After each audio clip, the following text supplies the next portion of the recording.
그때 마침 두어 사람이 와서 빌라도가 어떤 갈릴리 사람들의 피를 그들의 제물에 섞은 일로 예수께 아뢰니 대답하여 이르시되 너희는 이 갈릴리 사람들이 이같이 해받음으로 다른 모든 갈릴리 사람보다 죄가 더 있는 줄 아느냐. 너희에게 이르노니 아니라. 너희도 만일 회개하지 아니하면 다 이와 같이 망하리라. 또 실로암에서 망대가 무너져 치어 죽은 18사람이 예루살렘에 거한 다른 모든 사람보다 죄가 더 있는 줄 아느냐. 너희에게 이르노니 아니라. 너희도 만일 회개하지 아니하면 다 이와 같이 망하리라. 지난주에 뉴스를 접하신 분들은 안타까운 소식을 아실 거예요. 그 사스카추안에서 주니어 하키팀 선수들이 시합을 하려고 버스를 타고 가다가 트레일러하고 부딪히면서 15명의 정말 고등학생들이 생명을 잃는 그런 안타까운 일들이 있어서 그게 한국 방송에도 방송이 되더라고요. 네.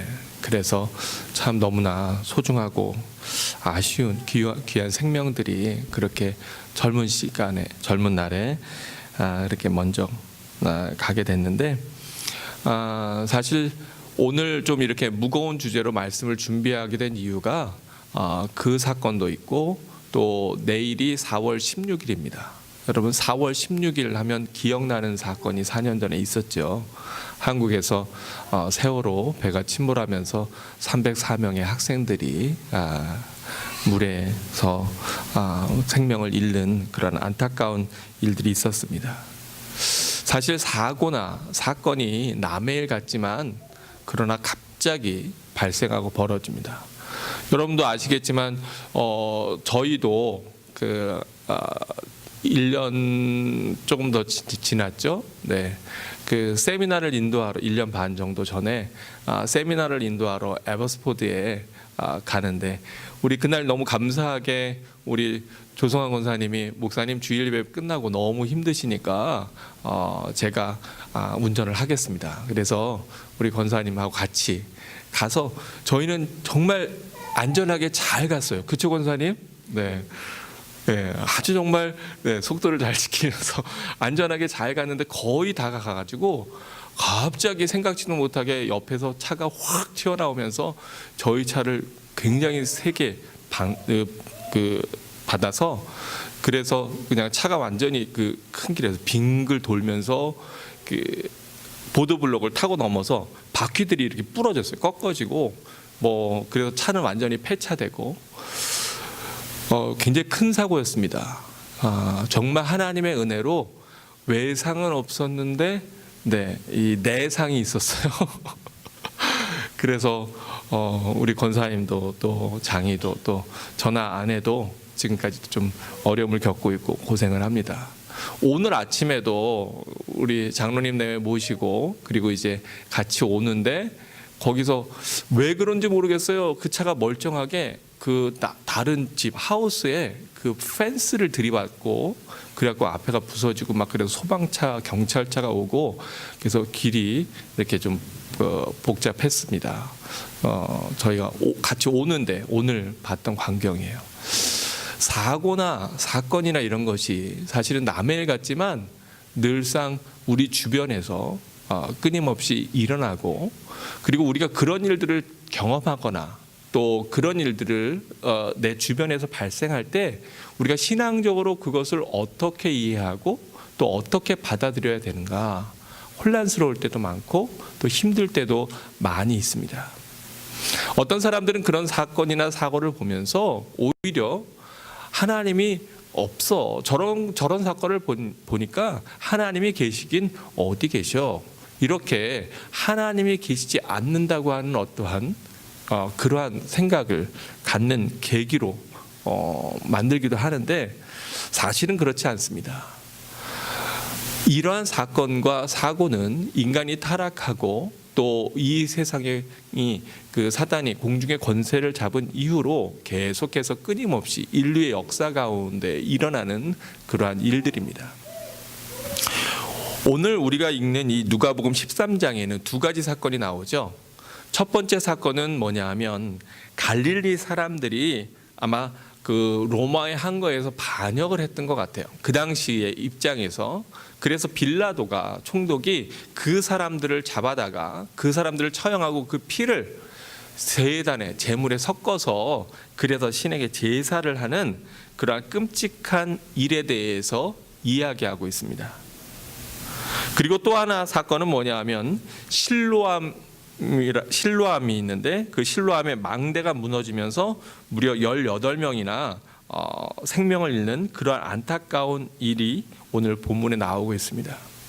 근데 이렇게 정말로 나름대로 민족의 독립을 위해서 애쓰고 그렇게 했던 사람들이 처형을 당하고 끔찍한 죽음을 당하는 일, 또 멀쩡하게 보였던 망대가 갑자기 무너져서 많은 사람들이 생명을 잃고 이러한 일들이 예수님이 공생의 활동을 하던 그 시대에도 바로 그때에도 있었다는 거예요.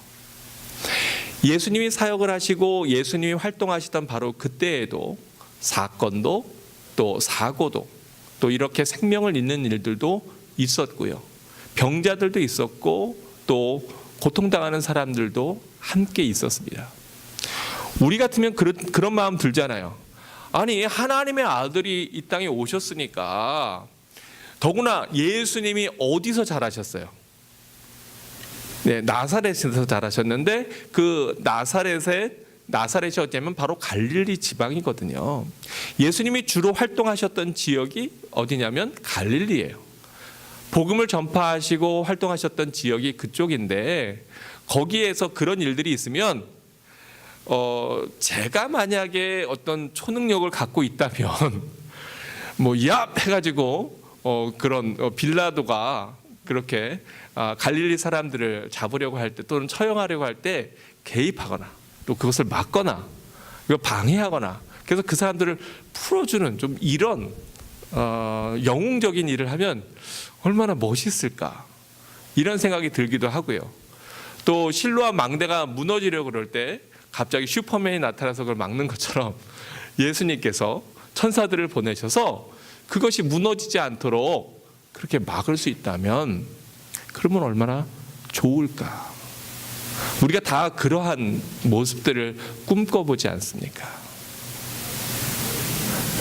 그런데 오늘 본문에 보면 예수님은 그러한 일들에 대해서 그렇게 벌어지고 있는 일들에 대해서 그것을 막거나 또는 그 사건에 개입하시는 것보다 그 사건을 어떻게 바라보고 또 어떻게 대하느냐에 더 관심이 있으신 것을 우리가 알 수가 있어요. 이 두 사건에서 공통적으로 예수님이 하시는 말씀이 뭡니까? 그건 뭐냐 하면 너희가 이 갈릴리 사람들이 이같이 해받음으로 다른 모든 갈릴리 사람보다 죄가 더 있는 줄 아느냐? 이렇게 물으세요. 오늘 주보에 보면 타이틀이 뭐냐면 이렇게 되어 있습니다. Do you think they were more guilty than all the others? 네 생각에는 이렇게 어려움을 겪는 사람들, 사건과 고통을 겪는 그 사람들이 너희보다 더 죄가 많아서 그래서 그러한 일들을 겪는다고 그렇게 생각하느냐? 이렇게 묻고 계신 거예요. 이 얘기는 다른 날로 이야기하면 그 당시에 사람들의 사고방식은 어땠다는 거예요? 누군가 그렇게 생명을 잃거나 또는 사고를 당하면 그러면 어떻게 생각했다고요? 저 사람은 뭐가 많아서? 죄가 많아서. 저 사람은 뭔가 하나님 앞에 죄가 많아서 저주를 받았구나. 저 사람은 뭔가 잘못한 게 있으니까 그러니까 저런 일들을 겪는구나. 이런 눈으로 바라봤다는 거예요. 심지어 예수님의 제자들도 소경을 보고서 태어날 때부터 소경된 사람을 보고서 이렇게 얘기하죠. 예수님, 저 사람이 소경된 것이 부모의 죄입니까? 아니면 자기의 죄입니까? 근데 여기에 모순이 있어요. 뭐가 모순이 있냐면 그 사람은 언제부터 소경됐다고요? 태어날 때부터 소경이었어요. 그러면 그 사람의 엄마 뱃속에서 어떤 죄를 졌을까요? 어떤 죄를 졌기에 과연 그건 부모의 죄입니까? 아니면 자기의 죄입니까? 이렇게 물어봤을까요? 우리도 부모의 입장으로 자녀가 아프거나 또 자녀가 좀 핸디캡을 갖고 있으면 마음이 어때요? 누구 죄 때문에? 내 죄 때문에. 내가 죄가 많아서 그런가 보다. 이런 마음들이 들 수가 있어요. 그런데 오늘 예수님이 우리에게 주시는 메시지는 뭐예요? 그 사람이 죄가 없다고 하는 것이 아니고요. 오늘 예수님이 우리에게 이야기하고 있는 것은 그 사람이 그러한 어려움과 아픔을 겪은 것이 우리보다 더 죄가 많기 때문이 아니라는 거예요. 그렇게 따지면 예수님의 제자들 중에서 제명대로 살다 죽은 사람이 있습니까? 거의 없어요.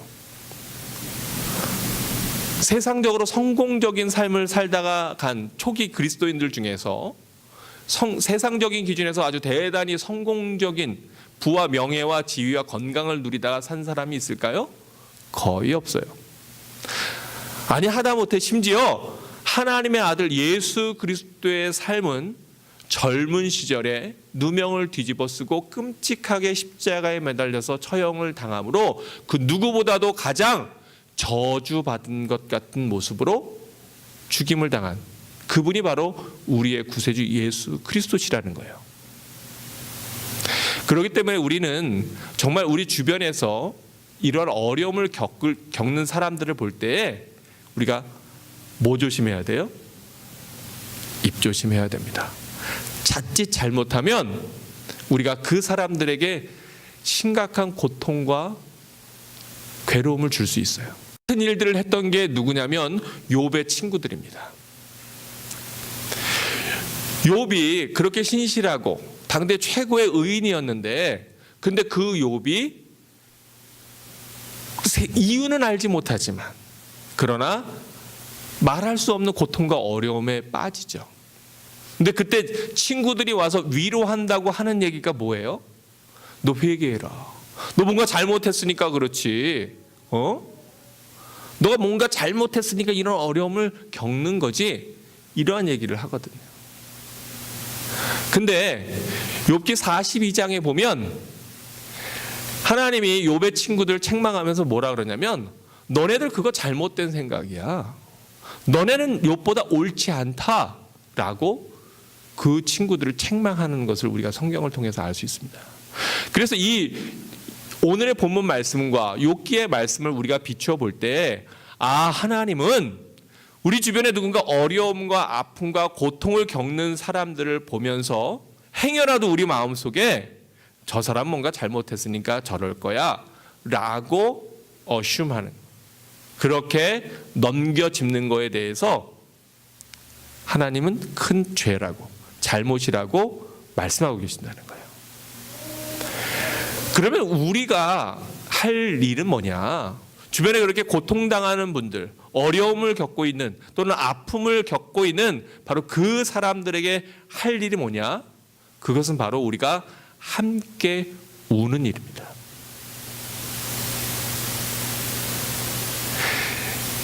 하나님께서는 이 세상을 창조하시고 그리고 이 세상을 그냥 내버려 두시는 분이 아니라 우리가 고통 가운데 어려움 가운데 눈물 가운데 있을 때 하나님은 우리의 삶 가운데 개입하시는데 어떻게 개입하시냐면 대체로 그 상황과 환경을 바꾸시는 것보다는 오히려 그 상황과 환경 가운데에서 함께 고통당하시는 하나님으로 우리 세상 속에 나타나신다는 거예요. 예수님이 이 땅에 오셔서 우리에게 보여주신 그 모습이 어떤 것이었습니까? 바로 우리의 세상 죄를 짊어지고 우리의 세상 죄를 다 리무브 해주시는 것이 아니라 예수님께서 그 세상 죄를 대신 테이크하시고 그것을 다 등에 지시고 그리고 그 고통 가운데 다른 사람의 저주를 본인이 그 저주를 받아서 나무에 달리시는 그러한 아픔과 고통에 직접 앞장서신 분이라고 하는 거예요. 그렇기 때문에 바로 그 예수 그리스도의 이름이 우리에게 위로가 되고 우리에게 위안이 되고 우리에게 새로운 힘이 되는 겁니다. 그래서 여러분, 우리가 삶의 어려움 가운데 있을 때 오해하지 않으시기를 바라요. 하나님이 나를 버리셨나 보다. 또는 하나님이 나와 멀리 계신가 보다. 그게 아니고요. 바로 그 고통 가운데, 그 아픔 가운데 우리 하나님은 어떤 하나님이시냐면 그 아픔 가운데 나와 함께 하시는 하나님이라는 거예요. 지금 그 상황 가운데에서 오히려 나로 인하여서 눈물 흘리시고 안타까워하시는 하나님이시라는 거예요. 그것이 바로 예수 그리스도의 십자가 사건이 하나님께서 이 땅에서 2000년 전에 예수 그리스도를 통하셔서 개입하신 그 사건을 통해서 우리에게 보여주고 계신 메시지라고 하는 겁니다. 또 오늘 말씀 가운데 우리가 두 번째로 바라봐야 될 건 뭐냐면 여기에 이 죄성이라고 하는 것은 바로 공동체적인 의미를 가지고 있다는 겁니다. 오늘 우리가 읽은 이 본문에서 보면 주님은 이렇게 말씀하십니다. 너희가 이 갈릴리 사람들이 이같이 해 받음으로 너희보다 다른 모든 갈릴리 사람보다 더 죄가 있는 줄 아느냐? 또 13장 4절에 또 실로암에서 망대가 무너져 치여 죽은 18사람이 예루살렘에 거한 다른 모든 사람보다 죄가 더 있는 줄 아느냐? 이렇게 물으시면서 바로 이 죄라고 하는 것은 반어법적으로 그 사람들에게만 죄가 있는 것입니까? 아니면 그 사람들의 죄나 우선 첫 번째로 우리 인류에게 죄가 있다고 하는 거예요? 없다고 하는 거예요? 있다고 하는 거예요. 이거는 아주 기본적으로 보편적으로 죄의 보편성에 대해서 얘기하고 있는 겁니다. 미안하지만 여러분 모두 다 죄인인데 어떤 죄인이냐? 하나님을 떠난 죄인이라는 거예요. 인류 전체가. 왜냐하면 하나님이 인간을 버리셨습니까? 아니면 인간이 하나님을 떠났습니까? 어떤 걸까요? 하나님 왜 나를 버리십니까? 이러지만 많은 경우에 사실은요, 하나님은 늘 함께 하셨어요. 근데 누가 하나님을 저버려요? 우리가 하나님을 저버려요. 우리가 불신앙으로 또 우리가 세상에 죄악된 길로 내 욕심 따라서 내 마음 따라서 우리가 하나님을 저버리는 거지 하나님 우리를 저버리시는 게 아닌데도 우리는 자꾸만 하나님 왜 저를 버리십니까? 이래요. 아니요. 하나님 우리를 버리지 않으세요. 우리가 하나님을 버렸지. 아담과 하와가 하나님의 말씀을 따르지 않았지 하나님은 그 모든 약속을 신실하게 지키신 분이라고 하는 거예요. 그래서 하나님을 떠난 인간이 어둠 속에 있는 것과 같이 선한 하나님을 떠나서 선의 부재의 상태가 된 인간은 죄악 속에 있을 수밖에 없어요. 사도 바울은 그것을 로마서 3장 23절에서 이렇게 표현하고 있습니다. 모든 사람이 죄를 범하였음에 하나님의 영광에 이르지 못하더니 그리스도 우선 우리가 좀 나눠서 볼까요? 우리 같이 한번 읽어볼까요? 함께 읽어봅니다. 시작. 모든 사람이 죄를 범하였음에 하나님의 영광에 이르지 못하더니.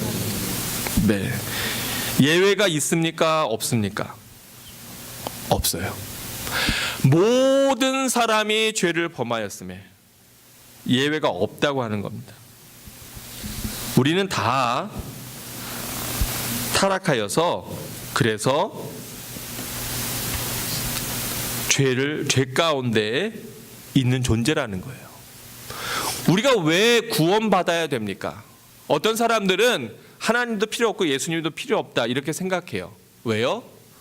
나는 구원받을 필요가 없으니까. 난 구원받을 존재가 아니니까. 그런데 성경은 아주 분명하게 얘기합니다. 모든 사람이 죄를 범하였음에 하나님의 영광에 이르지 못한다. 하나님의 영광에 이르지 못한다고 하는 것이 뭡니까? 아이들 말로 쉽게 얘기하면 천국에 이르지 못한다. 하나님 나라에 이르지 못한다. 영원한 생명의 부활로 나아가지 못한다. 그거예요. 내가 조금 착하게 산다고, 내가 조금 남보다 낫게 산다고 해결될 수 있는 문제가 아니라고 하는 겁니다. 아까도 왜 그 당시에 이스라엘 사람들은, 유대 사람들은 누군가 고통을 당하면 그 사람 죄 때문에 그래? 이렇게 생각했을까요? 그 반면 거기에는 어떤 것이 있어요? 상대방은 낮게 보고 나는 괜찮게 보는 그런 인간의 잘못된 죄성이 그 안에 담겨 있는 거예요, 이미. 그런데 바로 그것을 우리가 무너뜨리고, 신앙으로 무너뜨리고, 그리고 믿음으로 우리 자신을 바라봐야 됩니다. 그래서 우리가 하나님의 영광에 이르지 못하기 때문에 바로 그 해결책으로 24절에서 이렇게 주님께서 우리에게 오신 거죠. 그리스도 예수 안에 있는 속량으로 말미암아 하나님의 은혜로 값없이 의롭다 하심을 얻은 자 되었느니라. 아멘. 우리 24절도 다시 한번 함께 읽어보겠습니다. 시작. 그리스도 예수 안에 있는 속량으로 말미암아 하나님의 은혜로 값없이 의롭다 하심을 얻은 자 되었느니라. 아멘. 어떻게요? 뭐 없이? 값없이. 값없이. 우리가 이 땅에 태어날 때 우리 부모님이 우리가 뭔가 수고해서 이 땅에 태어난 것이 아니라 부모님의 사랑과 수고를 통해서 우리가 세상에 값없이 생명 얻고 태어난 것처럼 바로 하나님 안에서도 우리가 구원을 얻는 것이 우리가 애쓰거나 우리가 무엇을 했기 때문이 아니라 죄인 되었을 때 우리를 먼저 살아가신 하나님의 은혜로 말미암아 우리가 값없이 구원을 얻는다는 거예요. 바로 예수 안에 있는 속량으로 말미암아. 그래서 첫 번째 전제는 뭐냐면 우리는 다 죄인이라는 겁니다. 그리고 그 사람의 죄나 나의 죄나 차등이 있어요? 없어요. 차이가 있어요? 없어요. 어떤 죄든지 이미 다 우리는 하나님의 영광에 이르지 못할 죄인들이었어요. 그럼에도 우리가 소망이 있는 것은 바로 예수 그리스도를 알고 그리고 그 주님께로 나아갔기 때문에 그 주의 은혜로 말미암아 우리가 구원함을 얻는 것입니다. 다른 얘기로 하면 빌라도에게 붙잡혀서 처형을 당한 사람들도 그때 만약에 그 위기를 모면하고 처형을 당하지 않았다 하더라도 결국은 다 어떻게 될까요? 실로암 망대가 무너지지 않아서 그때 그 18명이 생명을 잃지 않았다 하더라도 그 18명은 지금 우리 이웃으로 살고 있을까요?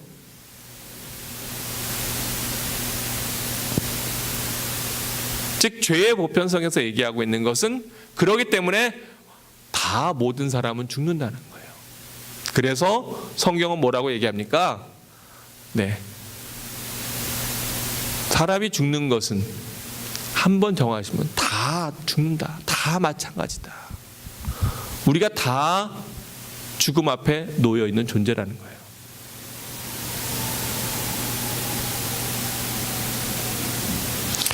이 죄의 문제는 그래서 혼자 개인의 문제가 아닙니다. 바로 인류 공동체의 문제라는 거예요.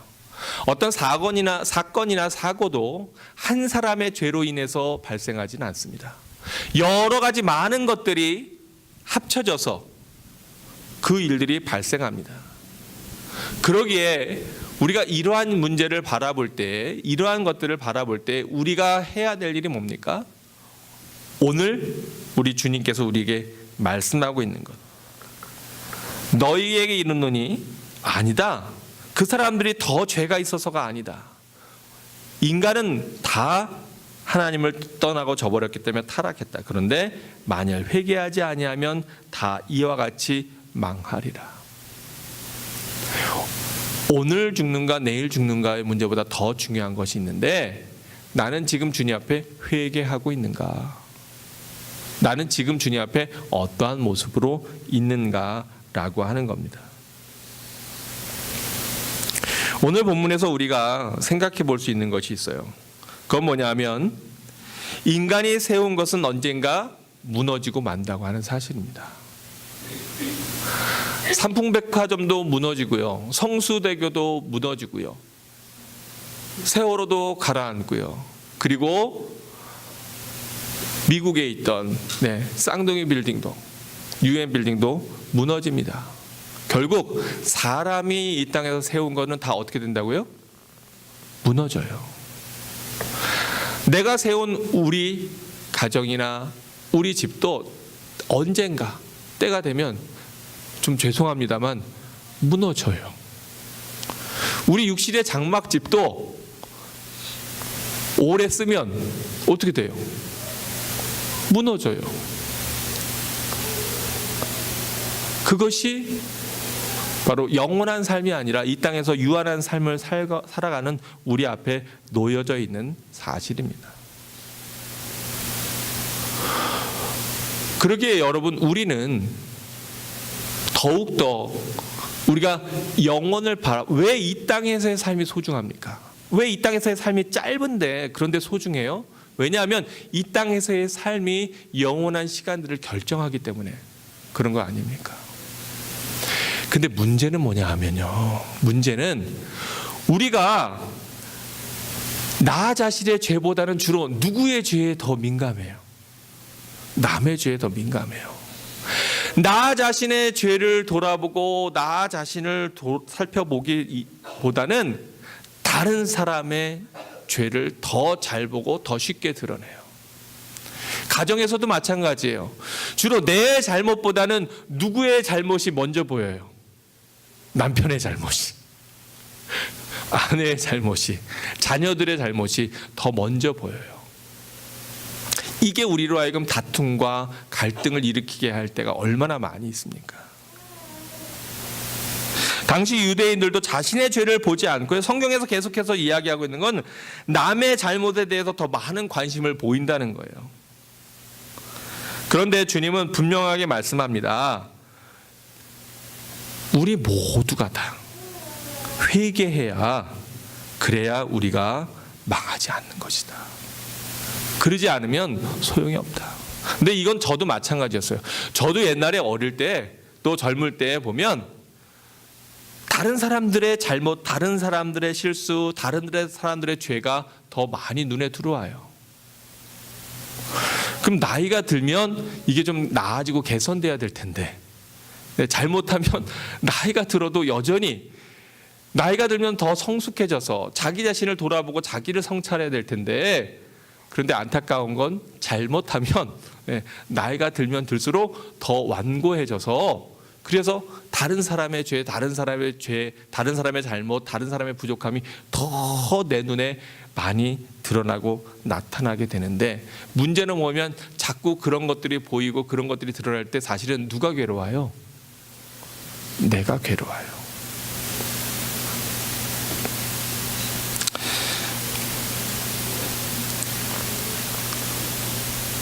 성도 여러분, 오늘 말씀을 정리하고자 합니다. 주변에 누군가 안타까운 일을 겪고 있다면, 그러면 우리가 해야 할 일은 함께 울고 함께 위로하는 겁니다. 자칫 우리가 입으로 위로하다가 더 큰 상처를 남길 수도 있어요. 그러기에 누군가 주변에 어려운 일이 있으면 그냥 가서 손 잡고 울어주세요. 저도 목회를 하다 보면 성도들 가정에서 가끔 너무나 안타까운 일들이 생길 때가 있어요. 그걸 뭐라고 얘기해야 될지 참 어려울 때가 많이 있습니다. 근데 그때 할 수 있는 방법은 뭐냐면 함께 붙잡고 위로하고 우는 거예요.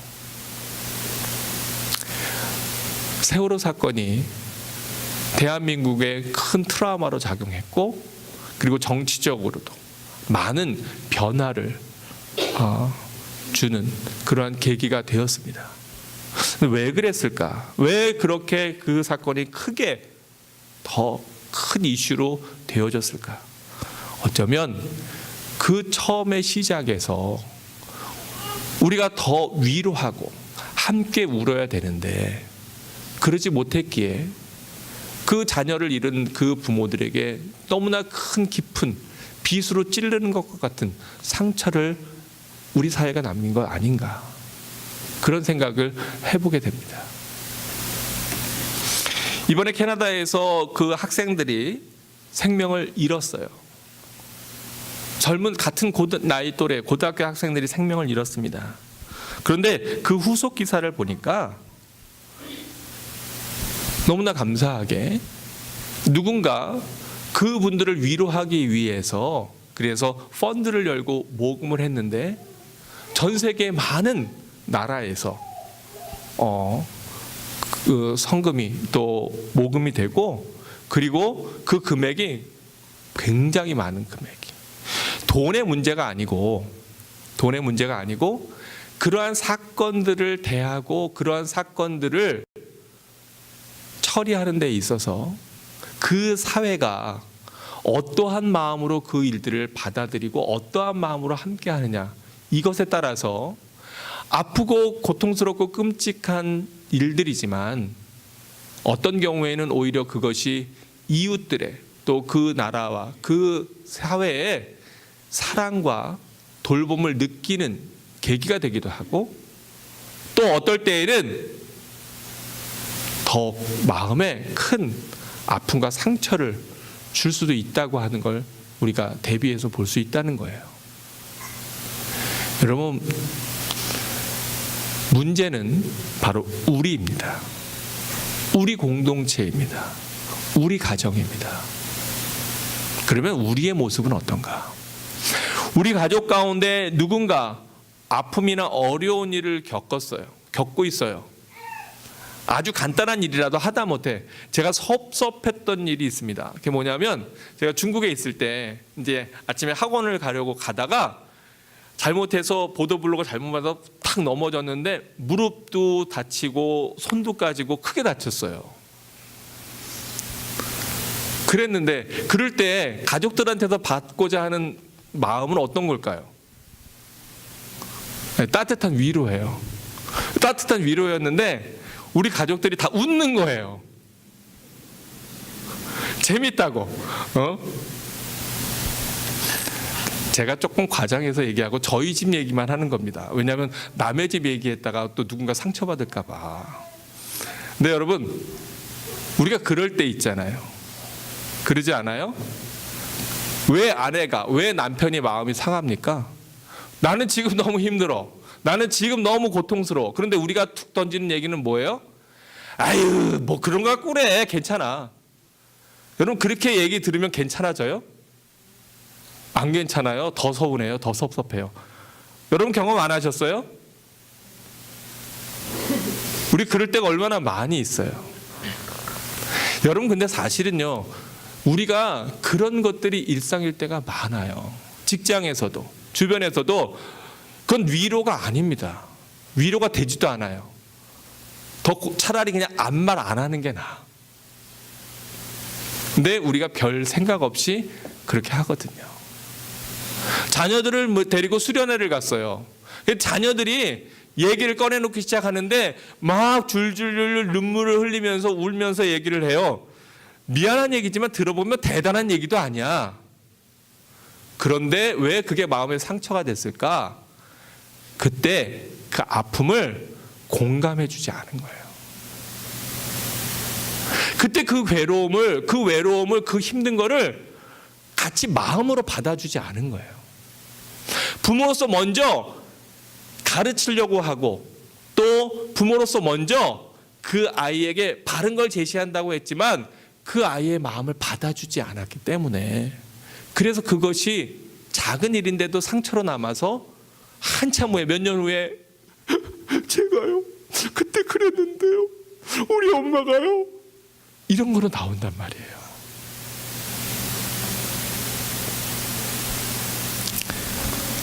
우리 하나님은, 우리 예수님은, 우리 성령님은 어떤 분이십니까?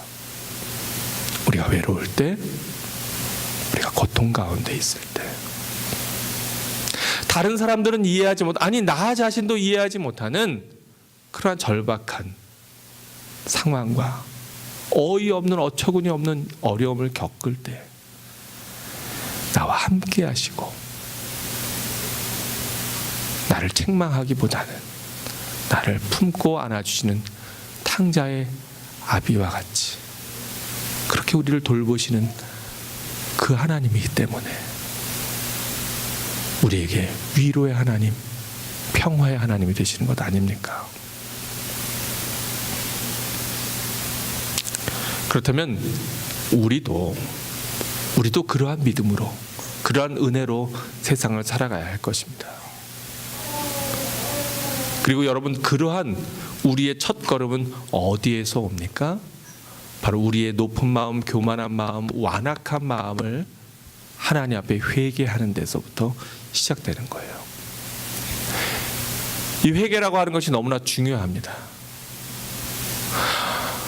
여러분, 우리 회개는 언제 해야 돼요? 죄졌을 때. 근데 우리는 언제 죄져요? 날마다. 그럼 다른 얘기를 하면 우리는 날마다 매 순간마다 하나님 앞에 회개하며 나아가야 됩니다. 우리 구원의 안전장치가 어디에 있어요? 회개하는 거예요. 관계의 회복이 어디에 있어요? 부모님께 우리의 잘못을 고하는 거예요. 회개하는 거예요. 어떤 사람은 그래요. 목사님, 죄 짓고 회개하고 그건 너무 잘못된 거 아닙니까? 맞아요. 그런데 죄 짓고 회개 안 하고 죄 짓고 끝까지 회개 안 하고 하는 것보다는 그래도 죄 짓고 회개하고 죄 짓고 회개하는 게 훨씬 낫잖아요. 자녀가 사고 치고라도 엄마 잘못했어요. 죄송해요. 앞으로는 안 그럴게요. 다음번에 또 하더라도 그게 낫지. 엄마, 나 다음번에도 또 죄 지을 거니까, 다음번에도 또 잘못할 거니까 아예 사과를 안 할래요. 이거보단 첫 번째가 훨씬 낫잖아요. 우리는 연약해요.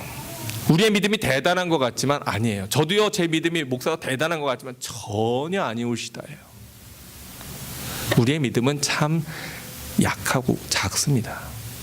그러기에 겨자씨 하나일 만한 믿음이 있어도 산을 옮긴다 해도 우리가 산을 못 옮기잖아요. 그러면 우리가 겨자씨만한 믿음도 없는 거잖아요. 우리는 참 약해요. 그런데 우리 믿는 사람들에게 너무나 반갑고 좋은 소식은 회개할 수 있는 분이 있다고 하는 거예요. 우리가 회개하고 고백하고 우리의 죄를 아뢰할 수 있는 아버지가 있다고 하는 사실이에요. 고아와 같이 우리를 버려두지 아니하시고 오늘도 우리와 함께하면서 우리를 책망하시고 야단치신 그 하나님이 있기에 우리가 새 소망으로 살아갈 수 있다고 하는 겁니다. 그래서 오늘 예수님이 회개하라고 말씀하시는 것은 우리에게 저주가 아니라 우리 보고 늘 고통과 슬픔 가운데 눈물을 흘리면서 하고 있으라는 것이 아니라 바로 그 회개를 통하여서 새로운 소망으로 나아가는 길잡이가 되는 겁니다. 그러기에 세례 요한도 예수님도 이 땅에 오시면서 제일 먼저 외치신 말씀이 뭐예요? 뭐 하라? 회개하라. 뭐가 가까웠느니라? 천국이 가까웠느니라. 회개하라. 천국이 가까웠느니라. 저도 오늘 여러분에게 말씀을 전하면서 회개하라. 천국이 가까웠느니라. 천국이 가까웠다고 하는 것이 무슨 말입니까? 사실은 죽음이라고 하는 것이 저 멀리 있는 것이 아니라 바로 우리 지척에, 바로 우리 가까이 있는데 우리가 그것을 잃어버리고 방종한 삶을 사는 것이 아니라 늘 주님 앞에서 회개하며 자신을 돌아보며 깨어있는 모습으로, 깨어있는 마음으로 그렇게 믿음의 길을 걷는 것, 그것이 우리가 살아가야 될 신앙생활이라고 하는 겁니다. 사랑하는 성도 여러분, 오늘 말씀을 함께 하면서 이 땅에 고통받은 많은 자식을 앞세운 많은 부모님들이 있습니다. 그 마음에 하나님의 은혜가, 하나님의 평화가 임하기를 간절히 기도합니다. 그리고 그 하나님이 우리에게 참 위로가 되는 것은 또 우리뿐만 아니라 그렇게 자식을 앞세우고 자식을 가슴에 묻고 살아가는 그 많은 부모들, 많은 가정에게 하나님의 위로가 되는 것은 바로 2000년 전에 우리 하나님이 예수 그리스도를 바로 우리의 죄 때문에 먼저 희생, 십자가 위에서 목숨을 잃는, 자식을 잃는 그 고통, 그 아픔을 경험하시고 체험하신 그 하나님이신 라고 하는 사실이 오늘 이 날을 살아가면서 고통 가운데 있는 사람들에게 또한 위로가 된다고 하는 겁니다. 나만 자식을 잃은 것이 아니구나. 우리 하나님이, 우리 아버지가 그렇게 자식을 잃은 분이구나. 믿음으로 살아가며 주변을 위로하며 고통받는 이들과 함께 울며 이 땅에서 무엇인가 세우려 하지 말고 하나님 나라의 믿음으로 주의 집을 세우는 그러한 성도들 되시기를 주의 이름으로 축원합니다. 기도하겠습니다.